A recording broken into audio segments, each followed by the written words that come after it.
మన ప్రభు అయిన యేసుక్రీస్తు నామములో మీ అందరికీ వందనములు, శుభములు. నీ విశ్వాసం అనే ఈ ప్రోగ్రాం చూస్తున్న వారు ప్రత్యేకంగా ఆశీర్వదించబడతారు, అది నా నమ్మకం. ఈరోజు వాక్యంలో నుంచి మలాకీ గ్రంథం 3వ అధ్యాయం 16వ వచనంలో ఈ మాటలు ఇలా రాసున్నాయి. యెహోవా యందు భయభక్తులు కలవారు ఒకరితో ఒకరు మాట్లాడుకొనుచుండగా యెహోవా చెవియొగ్గి ఆలకించెను. మరియు యెహోవా యందు భయభక్తులు కలిగి ఆయన నామమును స్మరించుచూ ఉండు వారికి జ్ఞాపకార్థముగా ఒక గ్రంథము ఆయన సముఖమునందు వ్రాయబడెను. ఈ మాటల్లో చాలా సత్యం ఉందండి. మన జీవిత చరిత్రలంతా కూడా యెహోవా యందు భయభక్తులు కలిగి ఉన్న వారు ఎవరైతే ఉన్నారో వారు భూమి మీద ఏ సంభాషణ చేస్తున్నారో ఆ సంభాషణ అంతటినీ కూడా యెహోవా జ్ఞాపక గ్రంథమందు రాసి పెడుతూ ఉన్నాడు అని చెప్పి దీని భావం. ఏ సంభాషణ రాస్తున్నాడు దేవుడు, ఎలాంటివి రాస్తున్నాడు అనేది అన్నీ కనుక మనం ఆలోచించి చూస్తే అవి మంచివైనను చెడ్డవైనను మనము ప్రతి దానికి యెహోవా ఎదుట లెక్క చెప్పాలి అని రాస్తుంది. నీ విశ్వాసంతో మాట్లాడుకునే ప్రతి భాష కూడా దేవుడు రాస్తున్నాడు. నీవు చేసే ప్రతి పిచ్చి పనులు కూడా దేవుడు లెక్క అడుగుతాడు. నువ్వు చేసే మంచి పనులన్నిటినీ కూడా ఒక పక్కన నీకు నిమిత్తమై దేవుడి సన్నిధిలో జ్ఞాపక గ్రంథంలో రాయబడి ఉండి అవి మొరపెడతా ఉంటాయి. దేవుని ఎదుట బైబిల్ నమ్ముకొని విశ్వసించి యేసే దేవుడని నమ్మి విశ్వసించిన వారు మాట్లాడే ప్రతి మాట బుక్ ఆఫ్ రిమెంబరెన్స్ అంటే దేవుని యొక్క జ్ఞాపక గ్రంథంలో రాయబడుతున్నాయి అనే మాటని మీ ముందుకు తీసుకొస్తున్నాను. మనం వెళుతున్న ప్రతి పరిస్థితులు కూడా మనము ఎలా స్పందించాము అనేది కూడా రాయబడుతుంది. మనము దేవుని యొక్క పిల్లలకి ఎటువంటి పనులు చేశాము, ఎటువంటి మేలులు చేశాము, ఎటువంటి కీడు చేశాము అనేది కూడా దేవుని యొక్క జ్ఞాపక గ్రంథంలో రాయబడుతుంది. మరి ఎట్లాగండి, అయితే చాలా జాగ్రత్తగా ఉండాలి కదండి అని అనుకుంటారేమో. చాలా జాగ్రత్తగా ఉండాలి. ఈ మాట చదివినప్పుడు ఏమనిపించిందంటే, యెహోవా యందు భయభక్తులు కలిగి ఉన్న నేను ఎదుటి వాళ్ళతో ఏం మాట్లాడుతున్నానో, భక్తులతో ఏం మాట్లాడుతున్నానో ఆ మాటలన్నీ కూడా దేవుడు మర్చిపోకుండా జ్ఞాపకం చేసుకుంటాడు అనే ధైర్యం నాకు వచ్చింది. ఎలాగంటే ఇప్పుడు చాలామంది దగ్గర విశ్వాసంలో నేను అది చేస్తాను, ఇది చేస్తాను, దేవుడు అది చేస్తాడు, ఇది చేస్తాడని చెప్పుకున్నాం అనుకోండి. నువ్వెందుకు అంత ప్రగల్భాలు పలకాలి, అపాస్పాలు ఎందుకు అవ్వాలి? అలా చెప్పుకోకుండా మెలకుండా జరిగి ఉన్నప్పుడే చెప్పుకోవచ్చు కదా, జరగకముందే ఎందుకు చెప్తావు అనే జనాంగాలు చాలామంది ఉన్నారు.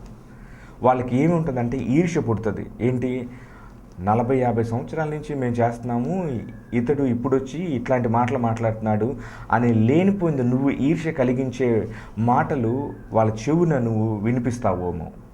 కానీ నీ భక్తి నీకు బహు ధైర్యాన్ని పుట్టించాలి. నీ విశ్వాసం దేవుని సన్నిధిలో దుర్గములను సహితము పడద్రోయజాలనంత గొప్ప నీతి కలిగినవై ఉండాలి. నీవు ఎటువంటిది అయినా దేవుడి సన్నిధిలో అడుగు, దేవుడు తప్పకుండా చేస్తాడు. నీవు అడిగే ప్రతి మాట, నువ్వు మాట్లాడే ప్రతి సంభాషణ దేవుడు తన జ్ఞాపక గ్రంథంలో రికార్డ్ చేస్తూ ఉంటారు. అందుకనే ఇప్పుడు కోర్టులో జడ్జిమెంటు, లాయరు, దోషి, అపరాధి అని చెప్పి వారి మొత్తాన్ని కూడా రికార్డ్ చేస్తారు. వారి వాంగ్మూలాన్ని రికార్డ్ చేస్తారు. ఎందుకు అంటే మాటలు ఆ టైంలో మనం ఏమన్నాం గుర్తులేదని అంటాం, కానీ రికార్డెడ్గా అదే వర్డ్స్ మనకి రిపీట్ చేసి చూపెట్టే ఇది నీ మాటలేనా, నువ్వు పలికినయేనా అని చెప్తారు. అవునండి, నా మాటలే, నేను పలికినయే అని రికార్డెడ్గా దొరికిపోతాం. అలాగే యేసు ప్రభు వారు కూడా మనం చెప్పే మాట ప్రతి మాట ఆయన బుక్కులో, ఆయన జ్ఞాపక గ్రంథంలో రాస్తూ ఉన్నాడు అని చెప్పి లిఖించబడింది. నేను మీకు చెప్పే హితోపదేశం ఏంటంటే, మీకు దేవుడు ఏమేమి చేయాలని కోరుకుంటున్నారో అవి మీ యొక్క సన్నిహితుల దగ్గర, మీకు చాలా క్లోజ్ ఫ్రెండ్స్ దగ్గర ఆ మాటలు ఒప్పుకోండి, పర్వాలేదు. వాళ్ళు నిన్ను క్రిటిసైజ్ చేయరు, వాళ్ళు నిన్ను ఏమీ హేళన చేయరు అని అనుకున్న ఫ్రెండ్స్ సర్కిల్ ఉంటారు కదా, క్లోజ్ ఫ్రెండ్స్ 5-6 ఉంటారు కదా, వారికి నీవు దేవుడి సన్నిధిలో ఏమేమి చేయాలని ఆశపడుతున్నావో, ఏమేమి దేవుడు నీకు చెయ్యాలని కోరికతో నువ్వు ఉన్నావో ఆ కోరికని నీ ఫ్రెండ్స్ చెప్పుకో. ఏదో ఒక రోజు అలా చెప్పుకుంటాం వలన ఏమవుతుందంటే, నువ్వు పలానా రోజు అంత విశ్వాసంతో మాట్లాడావు కదా, మరి ఇప్పుడు ఎందుకు అంత నీరసించి తక్కువ ప్రొఫైల్లో ఎందుకు మాట్లాడుతున్నావు అని వాళ్ళు నిన్ను గుర్తు చేస్తూ వాళ్ళు నిన్ను ఎంకరేజ్ చేస్తారు. అక్కగారు అమ్మాయి ఇంటర్మీడియట్ చదువుతుంది, ఆమె దగ్గరికి వెళ్ళి ఒక చిన్న నా విశ్వాసపు స్థాయికి తగినట్టుగా మాట్లాడకుండా చిన్నది ఏమో లేనమ్మా ఇంతేలే చేశాను అని అన్నప్పుడు అంది, మామ నువ్వేంటి నీ స్టాండర్డ్కి తగ్గి మాట్లాడటం ఏంటి మామ, నువ్వు కాదు ఇట్లాంటి మాటలు మాట్లాడాల్సింది అని చెప్పేదానికి నాకు ఒక్కసారి కళ్ళు తిరిగినాయి. ఓ నాయను, ఇంత గుర్తుపెట్టుకున్నారా నేను చెప్పిన మాటలు అని నేను అనుకున్నాను. అప్పుడు అనిపించింది, ఒక చిన్న పాపే వచ్చి నాతో అలా మాట్లాడుతున్నప్పుడు నాకు అంత జరికొస్తే, మనం తండ్రిని బేస్ చేసుకొని, యేసయ్యని బేస్ చేసుకొని పెద్ద పెద్ద మాటలు మాట్లాడి పెద్ద పెద్ద గొప్పగా చేస్తానని చెప్పి మనం వెనికి తిరిగి విశ్వాసంలో తక్కువ స్థాయి మాట్లాడితే ఆయన ఎంత ఫీల్ అయిపోవాలి, ఆయన ఎంత బాధపడిపోవాలి. అందుకని ఒక మాట ఉందండి, హీబ్రూకి రాసిన పత్రిక 10వ అధ్యాయం 38వ వచనంలో ఇట్లా రాసి ఉంటుంది.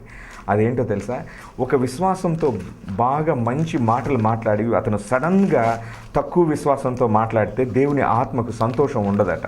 ఆ మాట చదివినప్పుడు అనిపించింది, అవును నిజమే కదా, మనం విశ్వాసంతో గొప్ప గొప్ప మాటలు మాట్లాడి ఒక్కసారిగా అంత కోల్పోయాము, అంత నిరుత్సాహము పడినట్టుగా మాట్లాడితే ఆ ఆత్మకు దేవుడికి సంతోషం ఉండదంట. ఆ ఆత్మ యందు అది చూడండి, నా ఎదుట నీతిమంతుడైన వాడు విశ్వాస మూలంగా జీవించును, కానీ అతడు వెనుక తీసిన ఎడల అతని యందు నా ఆత్మకు సంతోషం ఉండదు. అంటే మనం విశ్వాసంతో ఏ మాటలైతే పలికామో, ఏ భాష అయితే మాట్లాడామో ఆ స్టాండర్డ్కి తగినట్టుగానే ఉండాలి. అవి క్రియారూపకంగా ఒకేసారి రాకపోవచ్చు. ఒకసారి ఒక దైవజనుడు చెప్తుంటే నేను విన్నాను, ఒక చెట్టు ఉందంట, దాని పేరు బోయా చెట్టు ఏదో పేరు. అది 4 సంవత్సరాల వరకు కూడా ఏమీ కనపడదంట, ఎదుగు బొదుగు ఏం కనపడదంట, కానీ చెట్టు మాత్రం మొలకేసి పైకి కనపడతానే ఉంటుందంట. ఆ 4 సంవత్సరాల్లో వేళ్ళు తన్ని లోపలికి ఎంత శక్తి కావాలో అంత శక్తిగా లోపలికి బాగా వెళ్ళిపోతుందంట. ఇక 5వ సంవత్సరం వచ్చినప్పుడు చూసుకోండి, దాని యొక్క గ్రోతు అది 0 నుంచి ఒకేసారి 80 అడుగులు ఎత్తు ఒక్క సంవత్సరంలోనే పెరిగిపోద్దంట. అప్పటి వరకు 4 సంవత్సరాలకి వరకు ఏది కనపడకుండా, ఏంది ఈ చెట్టు పెరగట్లేదు, 4 సంవత్సరాలు అయింది దీనిలో ఏంటా అని అనుకుంటాను. కానీ దాని నైజం ఏంటి అని అంటే 5వ సంవత్సరం వచ్చేతలకి ఒక్కసారిగా 80 అడుగులు పెరిగిపోద్దంట. అప్పటి వరకు ఎవరికి కనపడదు, కానీ దాని యొక్క వేళ్ళు భూమిలోకి బాగా తన్నుకొని పాతుకుపోయి దాన్ని ఎవరు కదించలేనంత శక్తితో అది పాకుతుందట.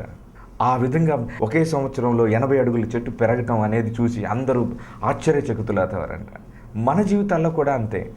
ఈ ప్రోగ్రాం చూస్తున్న నా ప్రియ సహోదరులారా, ఎన్నో సంవత్సరాల నుంచి మేము కనిపెడుతూ ఉన్నామండి, దానికి జవాబు రావట్లేదు, ఎంతగానో వెయిట్ చేస్తున్నాము, కానీ మాకు నీరసము, నిస్సహాయత, నిరుత్సాహమే కనపడుతుంది అని నువ్వు పలకొద్దు. ఏమలా అంటే ఇప్పుడే దేవుడు సడన్గా ఫర్దర్గా చాలా ఫాస్ట్గా నా జీవితంలో దేవుడు జరిగిస్తాడు అని నువ్వు నమ్ము, నిన్ను ఎంకరేజ్ చేసుకో. దేవుడు ఎవరికైనా ఇప్పుడున్న కృపాకాలంలో సడన్గా దేవుడు గొప్ప గొప్ప కార్యాలు చేసేస్తున్నాడు. అవి ఆ సడన్గా నీ జీవితంలోనే ఎందుకు చేయకూడదని నువ్వు విశ్వసించకూడదు. ఒక రూతు విషయంలో చూస్తే, నయోమి రూతు అనేది అత్త కోడళ్ళు. అత్త చెప్పింది, అమ్మ నువ్వు వెళ్ళిపోమ్మా, నీ దేశానికి వెళ్ళిపో అని అంటే, ఆ రూత్ అన్నదని నీ జనాంగమే నా జనాంగం, నీ ప్రజలే నా ప్రజలు, నువ్వెక్కడుంటే నేను అక్కడుంటా, నీ క్షేమమే నా క్షేమం అని చెప్పేసి అలా ఇశ్రాయేల్ దేశం వచ్చేసింది. ఎక్కడికో వేరే దేశం నుంచి మళ్ళీ ఇశ్రాయేల్ దేశంలోకి వచ్చేసారు. ఈ రోజుల్లో అలాంటి అత్తకోడలు ఉన్నారా? చాలా తక్కువ మంది ఉంటారు. అంతేకాదు, ఆమె ప్రతిరోజు వెళ్ళి పొలంలో మిగిలిపోయినాయి ఏమైనా వడ్లు లేకపోతే ధాన్యం, గోధుమలు ఏదైనా ఉంటే పనుల కోసం ఏరుకుంటానికి ప్రతిరోజు వెళ్తూ వచ్చింది. ఆమె చెప్పింది, అమ్మ నువ్వు ఆ బోయాజు మనం చుట్టమే, నువ్వు ఆ పొలంలో ఏరుకో, ఏం ప్రాబ్లం ఉండదు అని చెప్పిన తర్వాత సడన్గా ఒకరోజు గమనిస్తూ ఉన్న బోయాజు అప్పటి వరకు ఆమె పొలంలో ఏరుకునే ఒక చిన్న పరిగె ఏరుకునే ఒక పేదరాలు. అలాంటిది ఒకానొక రోజు ఆమె మీదకి దేవుడి యొక్క కరుణ వచ్చింది. వెంబటనే ఆ ల్యాండ్లో ఏ యొక్క పొలంలో వేరుకుందో ఆ పొలానికి యజమాని అయిపోయింది. దేవుడు ఆ విధంగా ఆమెను బ్లెస్ చేశాడు. ఎందుకు అంటే ఆమె ఏమి లేనప్పుడు నా జీవితం నా ఇష్టం, ఏమన్నా పెట్టుకొని నేనేం చేయాలి అని చెప్పేసి వదిలేసి వెళ్ళిపోలా. అత్త నీ శ్రమలో నేను ఉంటాను, నీ కష్టంలో నేను ఉంటాను, మన ఇద్దరం కష్టపడదాం అని చెప్పి ఆ అత్తతో కలిసి వచ్చినప్పుడు దేవుడు రూతుకు చూపెట్టిన ఫేవర్ ఎలా ఉందో చూడండి. అలాగే మీరు దేవుడి సన్నిధిలో ఏం మాట్లాడుతున్నారు అనేది చాలా విలువైందండి. మనము మంచి గురించి మాట్లాడుతూ ఉండాలి ఆల్ ద టైం. ఎప్పుడు కూడా ఎదుటి వాళ్ళు ఏదన్నా మంచిగా 4 పాస్టర్స్ కలిసి కూడుకొని మాట్లాడుతూ ఉన్నప్పుడు వీళ్ళ విషయాలు, నెగిటివ్ మాటలు ఇవన్నీ వినొద్దండి. అవి మీకు చాలా అన్కంఫర్టబుల్, మీరు కంఫర్ట్ జోన్ కాదు అది. చూడండి అట్లా చేశాడు ఇట్లా చేశాడు అలా క్రిటిసైజం చేసుకోవద్దు. ఏ విశ్వాస గురించి కూడా దుర్భాష మాట్లాడుకోవద్దు. మీరు మాట్లాడే ప్రతి భాష బైబిల్లో దేవుడి యొక్క జ్ఞాపక గ్రంథంలో రాయబడుతుందని మీరు మర్చిపోవద్దు. నేను కఠినంగా మాట్లాడకపోతే నేను యేసయ్య ఎదుట దేవుడు నాకు ఇచ్చిన ఈ టైం పీరియడ్లో నేను లెక్క చెప్పాలి. నువ్వేం బోధించావు నా పిల్లలకి అని దేవుడు కనుక నన్ను ప్రశ్నిస్తే నేను కాంప్రమైజ్ అయ్యి వాళ్ళు ఎట్లాగైనా బ్రతకండి దేవుడు కృప చూపిస్తాడని చెప్పానంటే దేవుడు ఎదుట నేను తలదించుకోవాల్సి వస్తుంది. అలా కాకుండా దేవా నువ్వేం చెప్పావో నేను అది చెప్పానయ్యా అని దేవుని ఎదుట ధైర్యంగా నేను నిలబడగలిగే స్థాయి దేవుడు మనకివ్వాలి. అందుకని భక్తి చేసేటప్పుడు ఎంతో నిష్టగా చేయాలి. యెహోవా దేవుడిని ఆరాధించేటప్పుడు, యేసయ్యని పూజించేటప్పుడు ఎంత నిష్టగా చేస్తామో అంతగా దేవుని ఆత్మ మనలో మన యందు ఆయన నివాసం చేస్తాడు.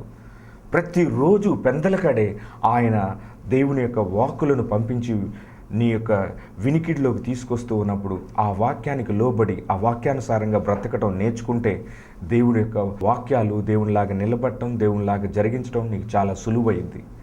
లేదు అని అంటే నువ్వు చాలా కష్టపడాల్సి వస్తుంది దేవుడి వాక్యాన్ని నెరవేర్చడానికి. అది కష్టంతోనూ శ్రమతోనూ కూడుకున్నదై ఉండకూడదు. ఎంతో హ్యాపీగా సంతోషంగా ఆనందంగా చేసేదై ఉండాలి దేవుడు పని, దేవుడి వాక్యం. హల్లెలూయా. ఇంకా దేవుడి మాటలు చెప్పాలంటే నెహెమ్యా కూడా అంతే. ఎక్కడో కిచెన్లో పనిచేసుకుంటూ రాజుకి ఏం కావాలో అవి అందించేవాడు. అట్లాంటిది ఈరోజు ఏంటి నీ మొహం చాలా దిగాలుగా ఉంది, ఎప్పుడు హ్యాపీగా ఉండేవాడివి అని అనుకున్నానని రాజు అడిగాడు. ఏం చేయమంటావయ్యా, మా దేవుడి మందిరం చాలా కష్టంగా ఉంది అంటే ఇమ్మీడియట్గా పర్మిషన్ ఇస్తాడు. పోయి కట్టుకోపో, నువ్వు మళ్ళీ రా అని చెప్పేసి చెప్తాడు. అక్కడ గవర్నర్ అవుతాడు, ఎన్నో సంవత్సరాలు అక్కడ పనిచేస్తాడు, 51 రోజుల్లో మందిరాన్ని ఆ గోడలను కడతాడు. ఆ విధంగా ఒక ఫేవర్ ఎట్లా వచ్చిందో చూడండి, సడన్గా నెహెమ్యాకు కూడా వచ్చింది. అలాగే బిల్లీ గ్రాహం గారి గురించి ఒక మాట చెప్తాను. ఆయన పేరు తెలియని వాళ్ళు ఎవరు ఉండరు. 1949 వరకు కూడా బిల్లీ గ్రాహం గారు ఎవరికి తెలియదు. అయితే సడన్గా ఒకరోజు ఒక న్యూస్ పేపర్ ఓనరు ఈయన మాటలు విని ఈయన క్రూసైడ్కి వచ్చి ఈయనతో షేర్ చేసుకున్నప్పుడు దేవుడు ఆ హృదయంతో మాట్లాడాడు. ఇమ్మీడియట్గా బిల్లీ గ్రాహం గారి గురించి ఆ దేశం అంతా కూడా ఈయన పబ్లిష్ చేసేసి ఈయన ఇట్లా అని చెప్పేసి అనగానే నెక్స్ట్ డేనే ఈయన ఎవరో దేశం అంతా తెలిసిపోయింది. హల్లెలూయా. ఇది రికార్డెడ్గా నేను ఒక దైవజనుడు చెప్తుంటే నేను విన్న మాటలు ఇవన్నీ. మన జీవితాల్లో కూడా అంతే. ఏదో ఒక రోజు దేవుడు జ్ఞాపకం చేసుకుంటున్నాడు. ఆ 4 సంవత్సరాల వరకు ఆ చెట్టు ఎదుగుదల కనపడలేదు, కానీ ఒకేసారి 5వ సంవత్సరంలో 80 అడుగులు పెరిగిపోయా. అలాగే నీ జీవితంలో కూడా నీవు దేవుని యొక్క సన్నిధిలో నమ్మకంగాను విశ్వాసంగాను దేవుని యొక్క పరిశుద్ధంగాను ఉన్నప్పుడు ఏదో ఒక రోజు దేవుడు ఒక మంచి బిలియనీర్ని నీ దగ్గరికి పంపిస్తాడు. కోట్లకు పడగలెత్తిన వాళ్ళకి కనెక్షన్స్ నీకు ఇస్తాడు. అప్పుడు నువ్వు ఒక్కసారిగా నిన్ను చూసి అవమానంగా చిన్నచూపు చూసిన వాళ్ళందరి ఎదుట నీ తల ఎత్తే రోజు రాబోతుంది.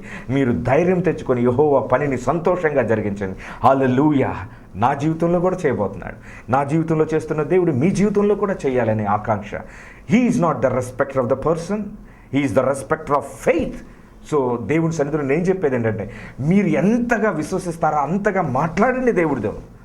ఎవరితో మాట్లాడద్దు. రూమ్లో తలుపేసేసుకొని మీరు ఏం చెప్పుకోవాలనుకుంటారో చెప్పుకోండి.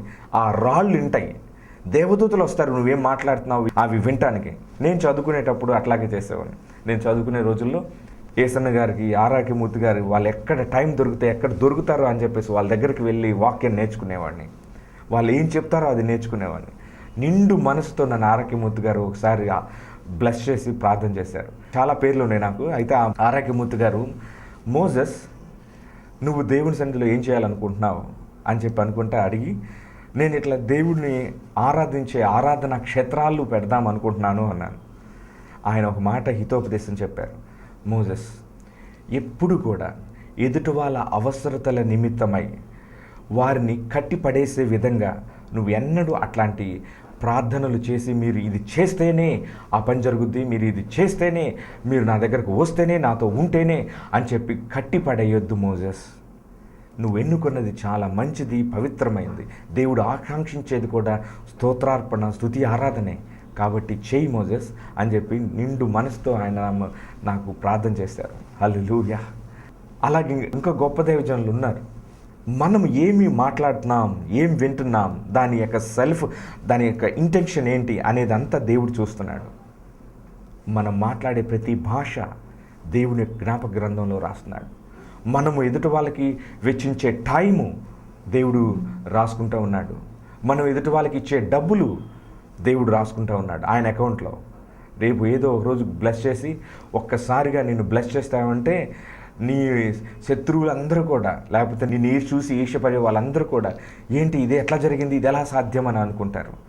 కానీ అందుకని నేను చెప్తున్నాను, దేవుని ఎదుట నువ్వేం మాట్లాడతావో మాట్లాడు, విశ్వసించు, బలపరచబడు, దేవుడు సహాయం చేస్తాడు. నువ్వు పలకంది ఏది నీ జీవితంలోకి రాదు.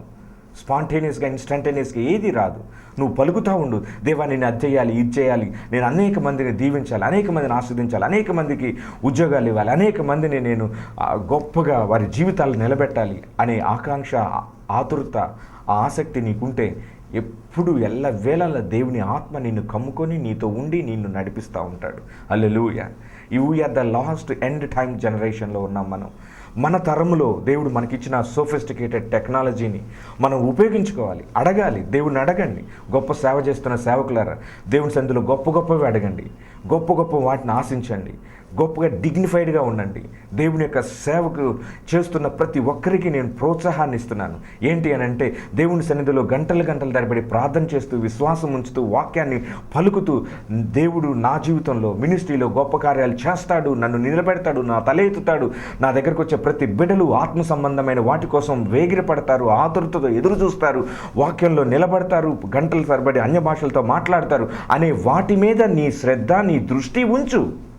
అప్పుడు దేవుని యొక్క దక్షిణ హస్తం నీ మీదకి, నీ కుటుంబం మీదకి, నీ యొక్క సంఘంలో ఉన్న ప్రతి బిడ్డ మీదకి ఆయన అనుగ్రహిస్తాడు. హల్లెలూయా.